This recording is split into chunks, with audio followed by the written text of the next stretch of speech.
Hello and welcome to Stitching Tale, a podcast about all things sewing, plus what it's really like to run a sewing business. I am Johanna Lundström. And I am Malena and Hjerpe. And today we're going to talk about something that we all encounter sooner or later, usually sooner, because just after you've started to cut out your fabric, you need to figure out what's the best way of marking things. And when we talk about marking, of course, we talk about notches, darts, maybe seam lines, pleats. I mean, there's so many things on those cut pieces, right, that we need to mark it. Pockets, yeah. It's a tricky thing. I realized that when I thought about doing this episode, I mean, that's actually a pretty interesting and sometimes difficult problem to solve, because different fabrics have different properties. So you have to think a little bit about picking the right way of doing things, and of course also your preferred way. So I'm really curious, Malena, do you have a preferred way of marking things on fabric? Well, I do, and also gonna add, if the pattern doesn't have seam allowance, right, do you need to mark the seam allowance as well, or how? I mean, you can do that in a different way as well. But my preferred method is I usually use Tailor's chalk. Do you say chalk? Yes, I'm holding this up. Is this? Exactly. Yeah, I have.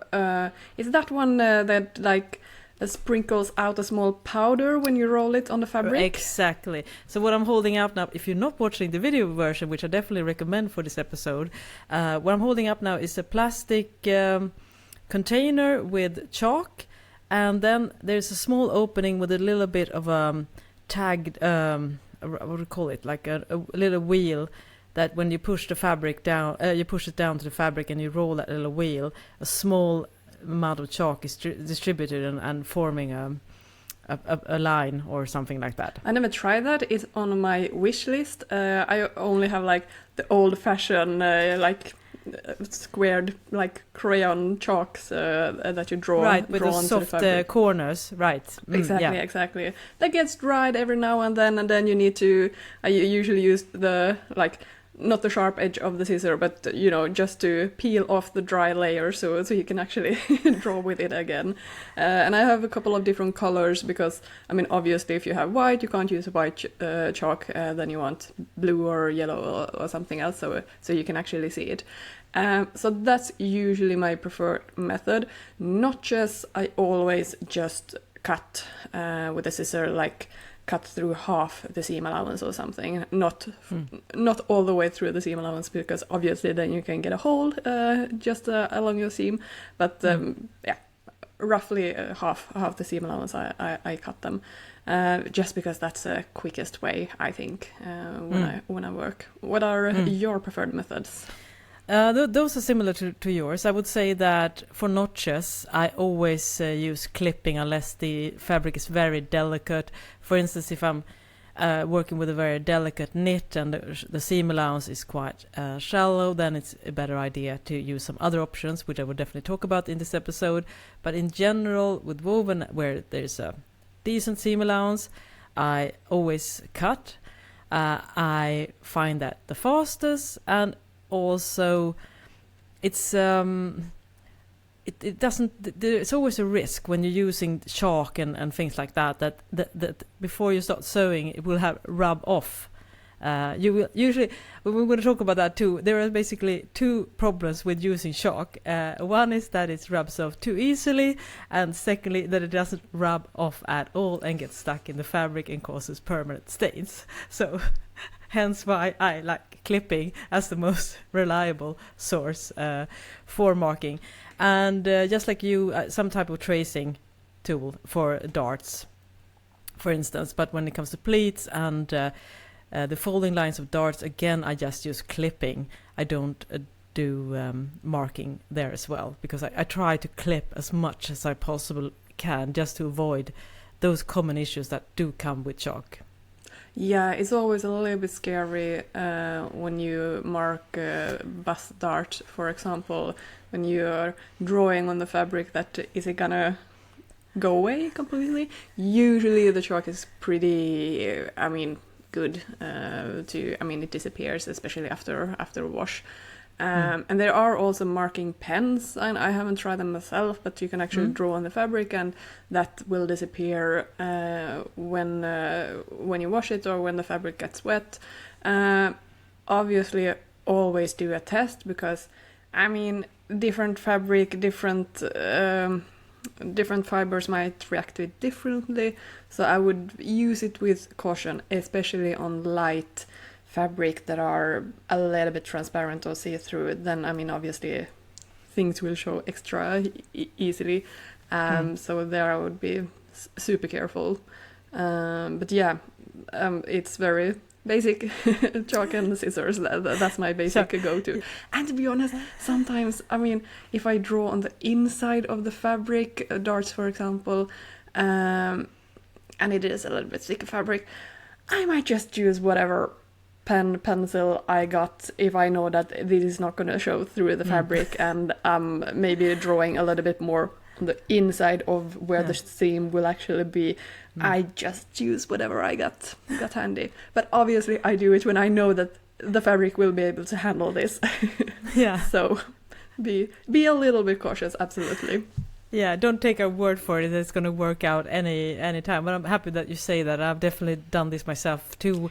There is this I think it's like pastel pens or aquarelle pens or something like color pens that you can use as well. They stick quite nicely on the fabric. Again, especially if it's a heavier fabric that there's no risk of showing through. I have also been prone to use, just artist pens in general, and even regular thicker crayons I use as well, like those wax crayons. Again, it depends on what you're doing and if the seam is going to be enclosed, and yeah. So we can be a little bit scrappy here, yeah. Yeah, for sure. So you don't have to feel like you have to go out and buy a ton of different marking tools when you just get started. And but which brings me to my point, because before we were recording this episode, I frantically ran around my sewing studio, and I do realize that I have a marking hoarder problem because Oh, really? I think I have like 5 different tools, and I couldn't even find a couple of those, so they're probably somewhere hidden. So I am just saying that if you are one of those people, I hear you, because I clearly have those tendencies myself, and which brings me back to the point that not all tools are suited for all purposes. And I think the biggest risk of run with chalk is the most tricky thing to solve, in my opinion, is that, as we all know, you should press as you go, and some chalk on some fabric is going to be really hard to just dust off, and they need to be removed before you press it with an iron, because the heat can actually fixate the color.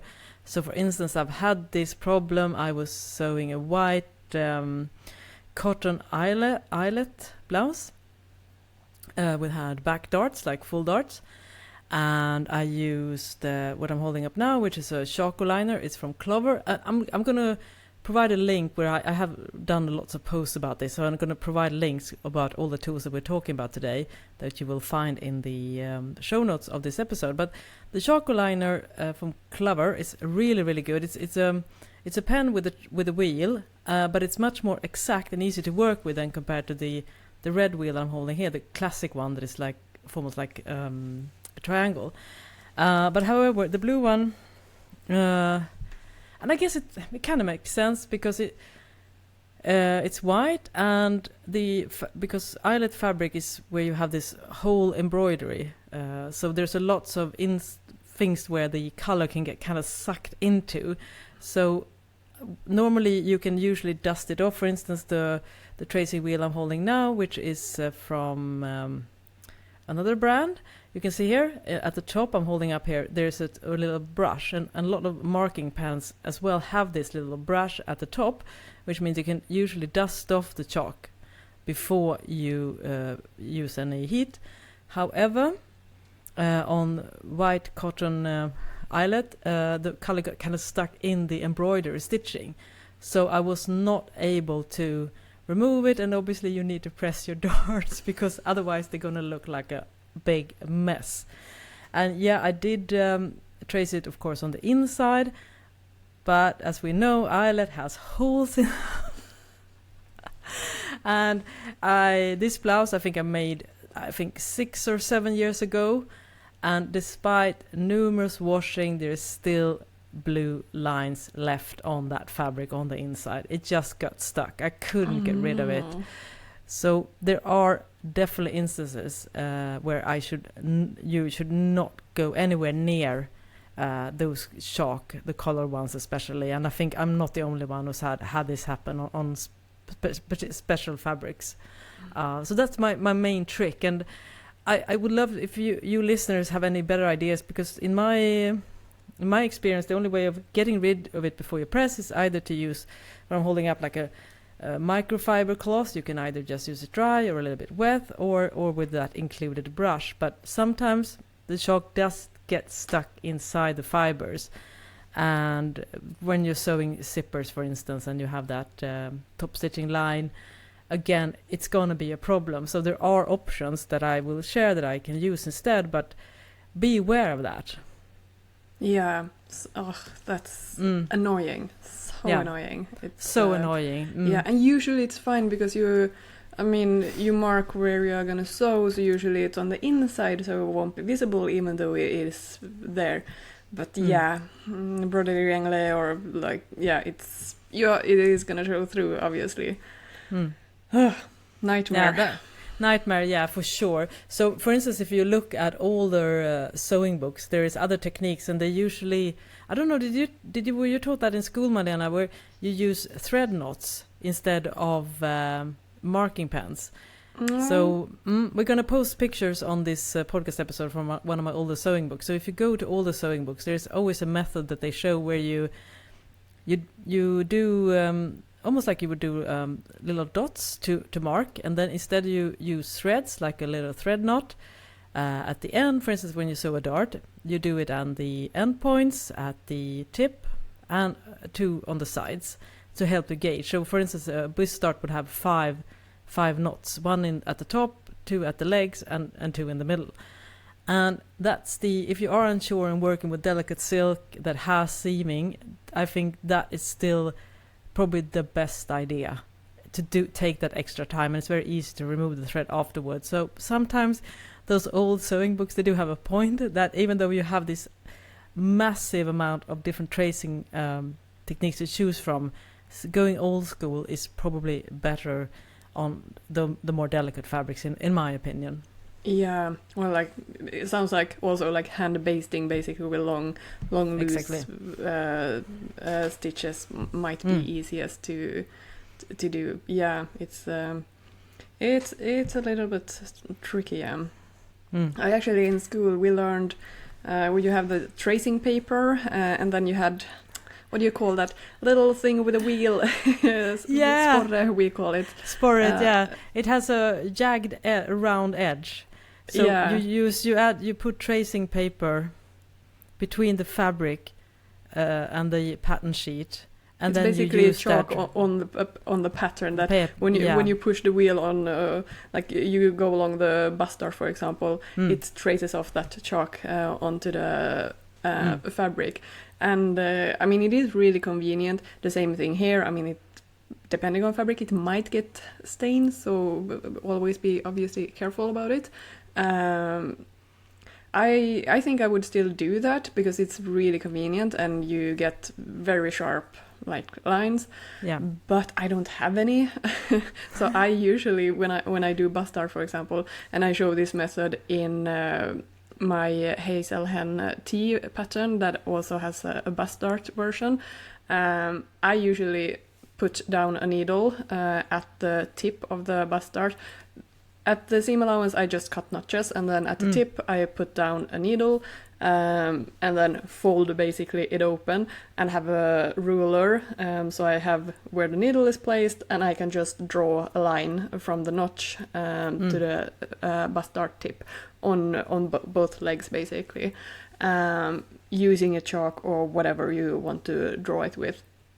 I mean, I feel like this method is not very like this is not how you really do it in school, but it's the quick way when you don't have the proper equipment to do it. So I was like, I'm going to show this method. This is what I do when I sew bust dart, because it's quick, it's easy, you use what you got at home, basically. You can do it in much more professional ways as well, but I want to show my my way of working. But obviously, I mean, do whatever method you think is working for you the best. Yeah, definitely. And to bring back to your initial point there of always doing a sample, I mean, had I done a sample on that eyelet English embroidery blouse and tried to press it, and then I've seen that, okay, this color is not, I'm not getting rid of this color if I use chalk, then I would have realized that and used another method, for instance, the one that you described, which is a favorite of mine as well, which I always do, for instance, when I'm sewing darts on knits as well, and we show different methods of that in our book, Fit for Knits as well, if you're curious. And I also have a tutorial on this on my blog as well. So we're definitely going to post some pictures, I think, about that as well, Malena. So you get that simple tip that you say. Just at the tip of the dart, insert a needle, and then just draw lines and cut at the end. So you don't, I think sometimes we overcomplicate things, and for sure you might feel that the first time it's a little less exact than compared to, for instance, if you had used tracing paper, which you mentioned, Malena, or tracing wheel or tracing shark. But with time you get better and better at gauging things, and I think that's the secret. So you don't have to do that minuscule detailed marking, because you will be able, with just the help of your eye. And another way also, if you're sewing those triangle darts, for instance, for bust, or which you use at the waist for a pant or a skirt as well, you can actually, another tip that we also show in the book is you can actually use the needle thread. If you start at the legs of the darts and then sew towards the tip, you can actually pull the thread strand of the dart and just align that slightly outside the needle. So if the dart isn't curved, say it's straight. It's more difficult, of course, when you're working with curved darts, that you have to be more careful about the marking. But if it's a straight one, you can actually sew that, and that will also help you gauge if you just pull that towards the tip of the dart, which is again, just keep it simple and trust that you actually have the eye of doing it. And with practice, it's going to be easier. And I think a lot of us listeners are probably have sewn a few things before, and I think a lot of you have also sewn a lot of things before. So maybe it's time to be a little less, make the process a little less cumbersome, like you suggest, Malena, because you're always so good about keeping things simple, I think, compared to me, which I have and I did bring out my tracing paper, which I of course have as well, and a tracing wheel. And you just have 3 things, and it works it works really well for you too, so there you go. Yeah, I mean, different method, different persons, whatever works for you, basically. Yeah. No, and then it's the only thing that I would say is a rule, or really keep this in mind, is do the markings before you remove the paper pattern from the fabric, because it doesn't make any sense to remove the pattern and then afterwards you need to put it back on again to the fabric and do all the markings or notches or pocket placements or bust darts, whatever. Do it at the same time as you are cutting it out. You do all the markings and notches and everything. It's just 100%. Such a much more easier working method compared to trying to put it back again and maybe it shifts a little bit, and it's that doesn't make any sense to me. 100%. You have to get into that habit for sure. Always mark it, because it's so easy, and the fabric will shift, and it's hard to get exact on both pieces as well if you're going to do it afterwards. And another tip here, and I think it's an interesting thing, especially when it comes to all the sewing pattern, the tissue pattern, at least I think pattern from North America, they usually have sometimes an outside triangle on the tissue, so where they show the notches. So it's And this is, of course, my brain. I'm sure if I read the instructions, I would have figured out. And I know we have lots of listeners in North America. Could you please explain how you do that? Do you cut an outside? First you have the seam allowance included, and then it's a triangle that goes outside. So on the pattern there's a triangle outside the seam allowance. So efficiently it's the tip of the triangle is over an inch, almost an inch away from the seam line where you finish it. So I'm curious, do you cut out that triangle, or do you remove it and cut or mark notches the way we explain it? So this is something I do not understand. Have you encountered this this type of notch marking that I'm talking about? No, I haven't. I've seen like but then it has been like included within the seam allowance that I've seen. I mean, now that you mention it, I have seen it. Yeah, that is pointing out as well. But I've always just assumed that the seam allowance is not included. Then it just marks the notches there. But if it is first seam allowance and then the notch outside of the seam allowance, here I want to hear. Yeah, of course. I'm always saying, please don't take my word for it, because it's not a pattern that I do a lot, so I could be wrong, but I've definitely encountered, especially older tissue patterns. So we would love to hear your knowledge on this experience with this area, because it's definitely confusing, I think. If it's true the way I remember it.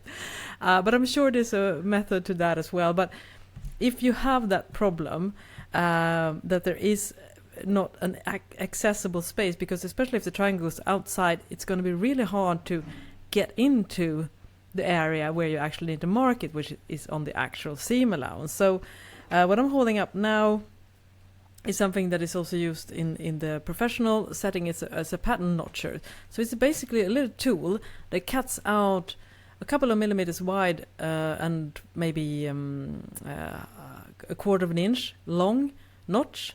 So I'm holding the pattern notcher up now, and now I'm also holding up a pattern from the waistband pattern from my Vida knit pants. And you can see, if you're watching the video version, you can see those little holes there. So I created a little snippet inside the seam allowance on the pattern, so it's very easy for me to access, regardless if I'm using a chalk or scissors. That makes it more accessible, and actually, yeah, it just makes it more exact. So I pretty much always notch my pattern, especially if you're like these days. Most, especially indie sewing patterns, even though if they come printed, they usually come printed on a heavier fabric, paper, fabric. So many things to keep track of.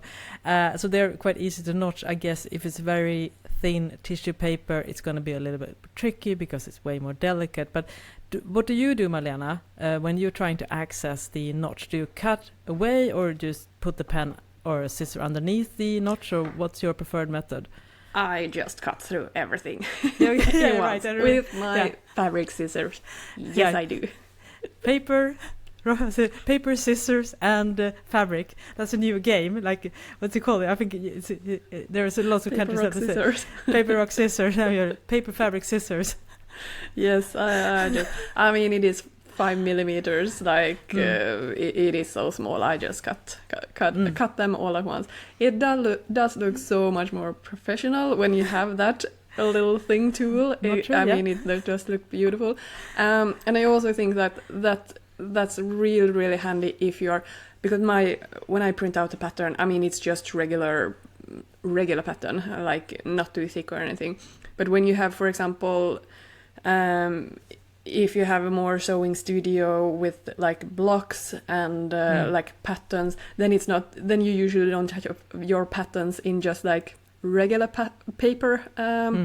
You have them a little bit thicker, like almost like not cardboard, but like something in between. Like I think it's called really oak tag. The technical term is oak tag, I think, in English, but it's like sturdy brownish paper. I think. Exactly. And then those, I mean, your little tool there, I mean, then you kind of need that because it's so thick that you can't just cut through them everything. And also it keeps the pattern a little bit cleaner when you're working with it. So in that setting, yes, I would definitely use that thing as well. But no, I just I go rogue. Yeah. And it's working out for you, so who am I to judge? I'm just kidding. Yeah, I mean it's a good. I think I loved when we do this episode because we just keep it real. We're not trying to pretend that we're doing everything exactly by the book. I mean, we do because I think also you have to think about sewing should be fun and doesn't feel like too much of a hurdle. So if there are ways and shortcuts of you saving time and not making everything so fiddly, I mean, go for it for sure. Just know what you're doing, and I mean, then you will be fine, definitely. But that's just a tip. That's more of a pro tip for sure. But the pattern notcher, but it's not too expensive, and I actually am a huge fan of it. And I also mentioned in the beginning of this episode that sometimes, for instance, if you're cutting those loosely knitted sweater fabrics, for instance, so it's a knitted pattern, and there are lots of empty spaces in between. Cutting into that is probably not a good idea, and it's also not going to be quite visible. Using chalk might not stick because of the knitted uneven surfaces. So a tip that you could use, which I also show in the video that I've done about how to cut knits, is to use tape instead to mark, for instance. I mean, there are a few notches that are really important, and one of those notches that I don't think you should ever skimp is the notches at the sleeve and armhole, because you have to know where the shoulder seam and the when it's front and back, it's so easy to 100%, flip the sleeve by mistake. So if you're gonna notch something, you're gonna notch the sleeves, and then you can instead. What I'm holding up now is I think it's washi tape. Washi tape. Do you know what it is? I think it's just like a scrapbooking tape. It's the great thing about it is, apart from it has really cute colors. I'm holding out like grayish lilac right now. It's also very easy to remove. It sticks on the fabric, but it leaves no residue. So you could use this as well as an option on those hard to mark fabrics, especially if we're just talking about the notches. Those, and of course, it's not going to work for long stretches for darts, for instance, but it will work really fine for loosely knitted garments and other delicate fabrics that you don't want to cut or mark with a pen. That's a good tip.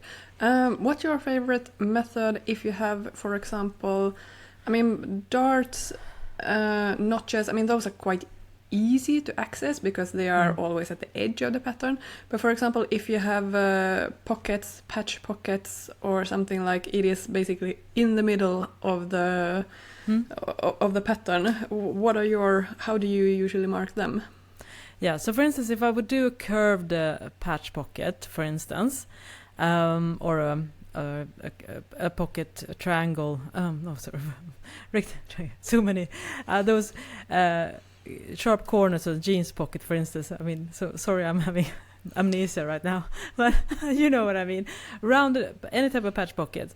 What I do is I definitely like to mark them a little bit, and then you will have to mark on the right side of the fabric. So again, make sure that this is a fabric where it's easy to remove, and if worse comes to worse, also make sure that the lines are not too much outside, because then when you add the pocket you will be able to hide the lines. And I don't draw like the full pocket, I look for the corners. So if I do a rounded patch pocket, I place the pocket or the pocket piece, pattern piece, and then I just mark out the corners, and then I place that. So just tiny corners. I don't have to draw the entire line of the pocket. I think that's absolutely unnecessary. You just need a couple of spots. You can also use, I would say, 4 spots, maybe the lower corners and the 2 uppers. Then you will be good to go. Especially this is especially important, for instance, when you're making jeans. You want them to end up at the same place on both sides. You don't want to have one lower than the other one. I mean, if you're doing just one patch pocket on a shirt, for instance, that's not an issue. But yeah, tiny dots. You don't have to do a full line, just tiny dots, and try to make them as close and ideally a little bit underneath the patch pocket if you will not get rid of the residue. Yeah, that sounds so smart. And I think in these cases also one really easy method is to use the tracing paper, because then you can just like put in the paper in between and just do with the wheel. Then you don't have to like remove the patterns or anything. So that's a really easy method, I think. And if you have like pockets, like a pocket vent or something, if you have a jacket or trousers, you can also cut open the actual, like the paper pattern and fold away the, how do you say, the seam allowance, basically. Basically. So you basically cut it similar to a welt pocket, would you do, for instance? Yeah, right? for the shape, and then you can easily more you have a access rectangle, exactly. Because it is a little bit tricky, especially when you're doing it on the outside of the fabric. I mean, there are some instances where you have to do that. And I also like, as you mentioned previously, when you sew dart, at the tip of the dart, you just insert a regular sewing pin. You can use the same thing again. You can just insert pins where you want to place the other fabric piece, and you can use that as well if you don't want to mess with tracing paper or tailor's chalk. I use that sometimes as well. Again, it saves time to. It's not just as exact, but if for instance you could just push the pins from the reverse side and up, and then you align whatever you need to align according to those pins. Yeah, it's a little trickier to reach those places, but it's so important to get those exactly right.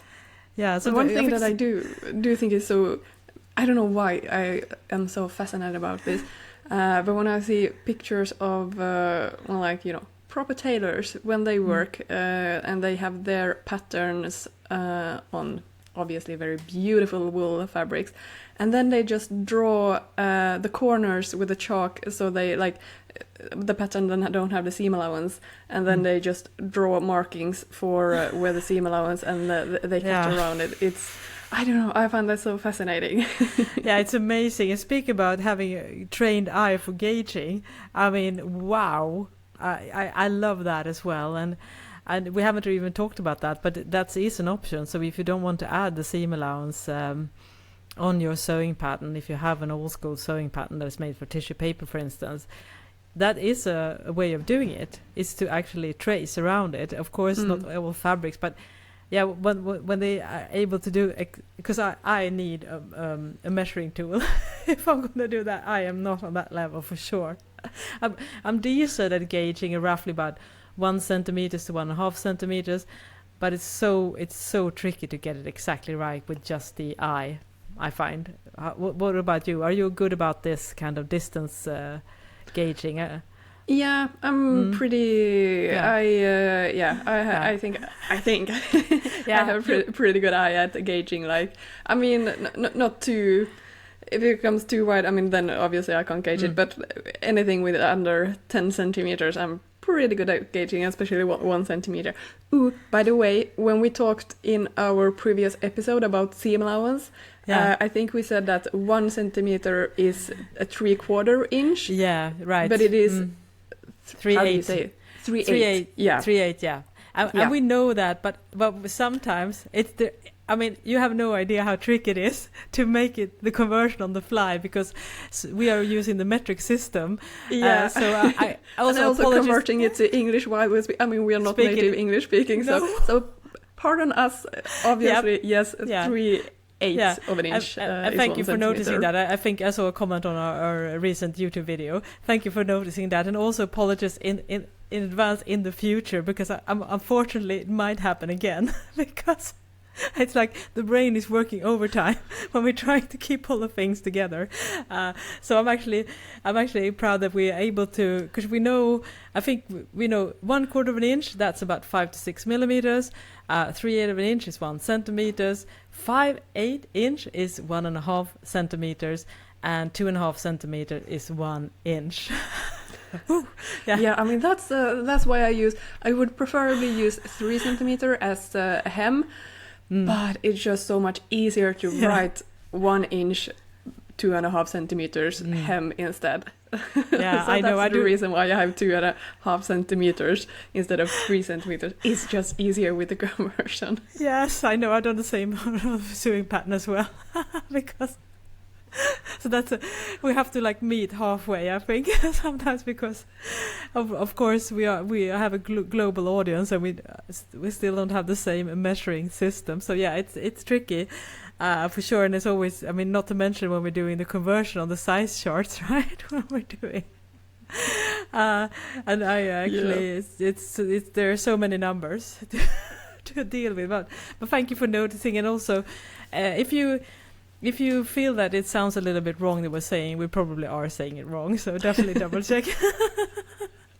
Yeah, but if you are not good at gauging this 1 centimeter for seam allowance, there are these, basically it looks like a ruler, but it's more wide and it has like lots of lines. So basically those are like with 0.5 centimeter or 1 centimeter distance. Those are really easy, since they are see-through, really easy to place on top of the pattern, and then you get exactly 1 centimeter's distance, so you can easily draw them. I've also seen somebody who uses small round magnetic things on magnets. Your scissors. Magnets. Yeah, magnets. That are then 1 centimeter in distance. I mean, yeah, the same with at the seam allowance. So when you cut it, you have that basically as a spacing tool. I never tried it, Clever. but it looks kind of funny.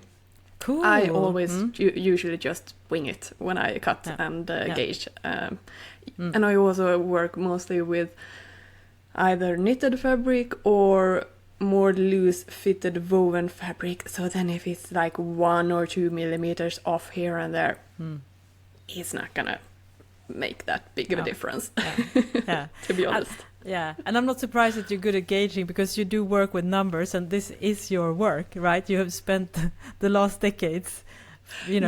It's so funny. When we are in fittings, for example, back in the days when I was employed and went to fittings every single day, and we are like discussing like the pocket size and and they were like, no, but we want it 9.5 centimeter. That is too small. And then when you measure it and you see like, we said 9.5 centimeters. It is actually 9 centimeters. So it's just mind also, like we...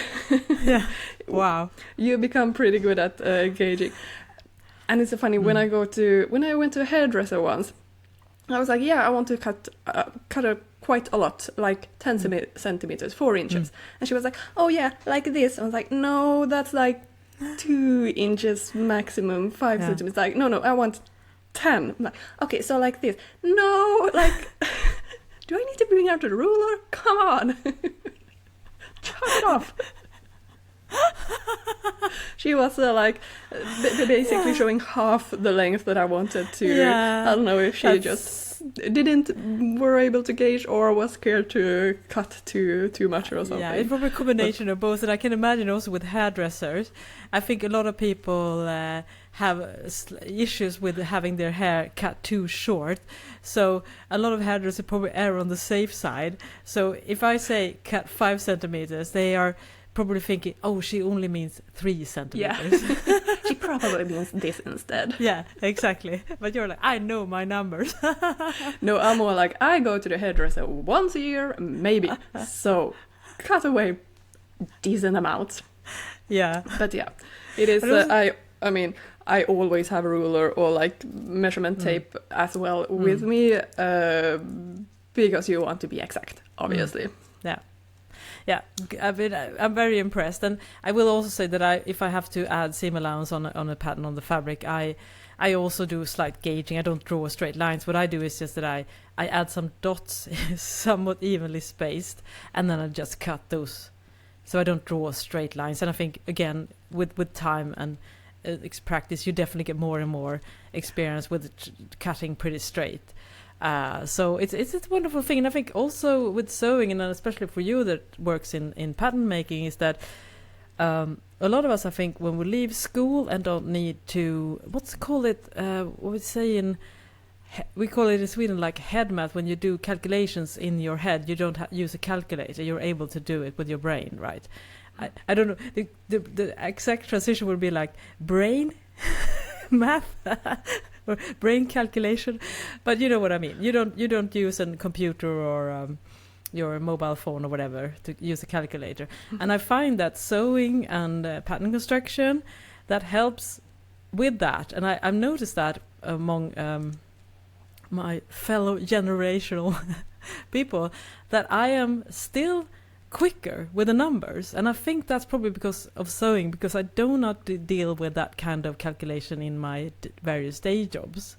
And I can imagine for you, that's kind of multiplied because you use so many numbers. And I think it can actually be helpful, the fact that we do use a lot of numbers. So sewing is just not a leisure hobby and a way of expressing creativity. It can also, I think, keep the brain alert, especially when it comes to math. Yeah, I totally agree with you on that one. But I'm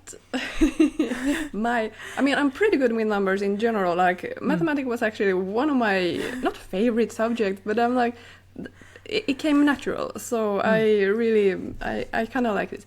But in my everyday, if I have a weird number that it is divided by 2 or multiply by 2. I usually take my measurement tape. I think we talked about this in a previous episode. But show it again. I mean, let's say 27. What's the half of that? 27, fold it, and then I look at the number. Like, that's usually how I quickly calculate things. I use a measurement tape to a very analog way of dividing things by 2 or multiplying it by 2. Talk about a pocket calculator. Very old school. Doesn't require any battery or charging. Excellent. So remember when you heard this first that you can always use your measuring tape when you need to. No, this is it's gold. It's so quick. And just when you want to be like, you had some weird uneven numbers, it's just so much easier to double check that you're not making any mistakes. Yeah, absolutely. Great idea. And I will not claim to be a mathematic genius as well. I definitely think that doing this kind of small calculations over and over, it definitely keeps the brain a little bit alive. And I'm curious to see if you agree with me or not. I'm just trying to frame sewing as a very mental, brain healthy activity. No, but that's I think it is problem solving. Yeah. I mean, just think of it as a 3D puzzles, being able to puzzle pieces together and create a 3D shape. So I mean. I can claim that, sewers are smarter than regular people, aren't we? Like, come on. 100%. We're going to do a poll. Just 2 options. Absolutely. Are people who sew smarter? Yes and no. So if you're listening to on Spotify, maybe you can add a poll on our Instagram account, Stitch and Tails Pod as well, for this episode. That would be so fun. I just wanted to bring back to the marking thing. Another where I don't think you need to use a pen or any tracing tool is if you're marking pleats. We haven't really talked about those, but pleats are usually folded at the edge, and maybe sometimes they are stitched down. Sometimes they are just pleated at the seam allowance and then enclosed, for instance, in a waistband. And again, you do not have to. I would definitely recommend that you, especially going to do so many pleats, I would personally just cut tiny snippets into the seam allowance and then just match the pleats. And if I'm going to do a little bit of an but I think my brain is summer brain now because I cannot find the English word, but I will call it a more advanced technique, which I don't really think it is. But so if you have a pleat, for instance, a kick pleat, where you stitch down maybe 2 inches or 5 centimeters, for instance, and then the pleat opens, then of course you cannot just rely on the notches at the seam allowance. You also have to mark where the pleat stitching ends. And I use this also for darts and other type of sewing details in more heavier fabric. What I'm holding up now is an awl I think it's pronounced. This is a sharp little tool that looks like a big needle but with a very sharp tip, and then you can pierce through the fabric. So I'm just holding up a microfiber cloth now, which is totally unrelated. to sewing, but that's also on my table. And I just pierce that too. So we create a tiny hole, and I pierce that because on sewing patterns for those stitched pleats, there will be a little dot or something like that, which shows that the seam or a vertical line. So just pierce that little hole slightly inside that end and slightly upwards, and then you just align those holes. And for instance, you can also, for extra safety, you can, after you've done it, you can also insert just a regular sewing pin like you did with the dart, Malena, just to make sure that the holes are 100% aligned. So that's a really quick way of not having to draft all those stitching lines and all those top lines. So I'm a big fan of actually making holes into the fabric in order to save time when you're marking things. I actually never tried one, but it sounds really convenient. Because I mean, obviously, it's not creating, like, it's not breaking the fibers. It's just like pushing them aside, basically. Yeah, the threads are pushed aside, right? Yeah. So when the fabric moves, I mean, then they will go back to places, and the hole will disappear, basically. Exactly. But it sounds really convenient. Yeah, it's very convenient, and the trick is, of course, to mark it slightly inside the seam, so it doesn't. If you run into the risk of slightly damaging a thread, it won't be an issue because everything is enclosed, and you will backstitch over it, and it will be secure. Absolutely. So this is a good idea, and I've done several tutorials where I show how to use and all, and I will try to link to that as well. This is a massive topic, I realize, but this is so interesting, especially because, as we mentioned, and I think this is the conclusion, that there is no one way of doing it right. And I also had another thing which I don't use much, and I bought this maybe 15 years ago. I'm holding up now one of those pens that disappear after a while or with water. Have you tried one of those marking pens? No, I haven't, no. And I'm really curious about your experience with this, listeners, because this is something clearly that both me and Malena are not that experienced with. So what I'm holding up it looks like a felt tip pen.